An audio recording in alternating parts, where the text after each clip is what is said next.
bring in Republican Congressman Lance Gooden. Congressman, it's good to have you here.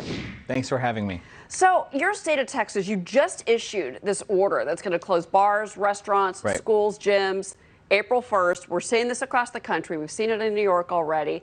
Is this enough, do you think, to stop the spread, not just in Texas, but across the nation? Well, I think it's a great first step. Governor Abbott, our Texas governor, has been on top of this. He just announced in the last hour that the state is basically shutting down effective midnight tomorrow. Some of our larger cities had already done that, but the rural areas were kind of waiting to see what he was going to do. And so Texas is moving in that direction. I think this is a great step to contain and flatten out the curve.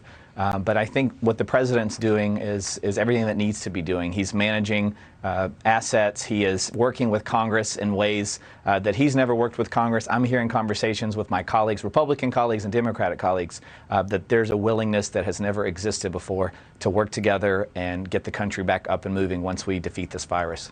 Congress obviously is looking at fiscal stimulus measures, excuse me, that can be put out to help Americans right now get checks into their hands. We're talking about $1 trillion plan that the White House has floated. Treasury Secretary Mnuchin, the Treasury Secretary, is saying that it's most important they get to small businesses, they get to individuals.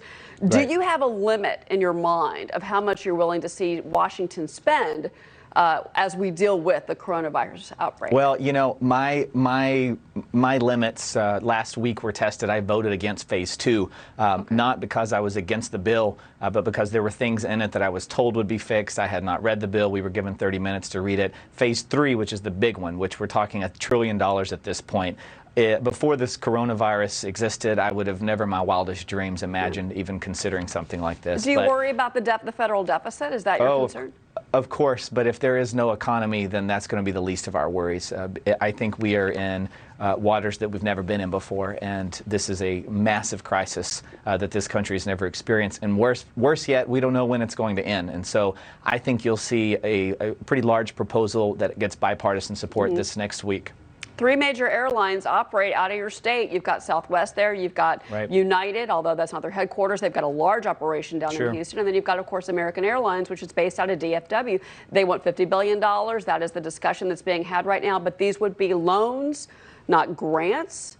Do you think the American taxpayer should help out America's airlines right now? We cannot afford to lose our airlines. And the president has even said just in the last few hours that he was okay with regulating their ability to buy back stock. That's something that Elizabeth Warren was talking about.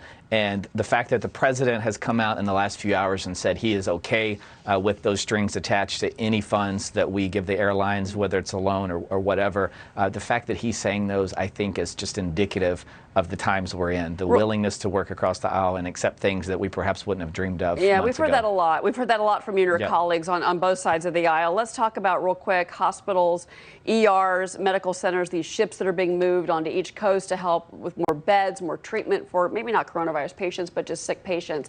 What is the situation in Texas right now? Are your hospitals ready for what could be an influx of these patients? I don't know that they're ready, but they're getting ready. In Palestine, Texas, one of the cities I represent, they said they were just a few days short of running out of hand sanitizer, which just seems outrageous to me. Obviously, the ventilator situation's bad.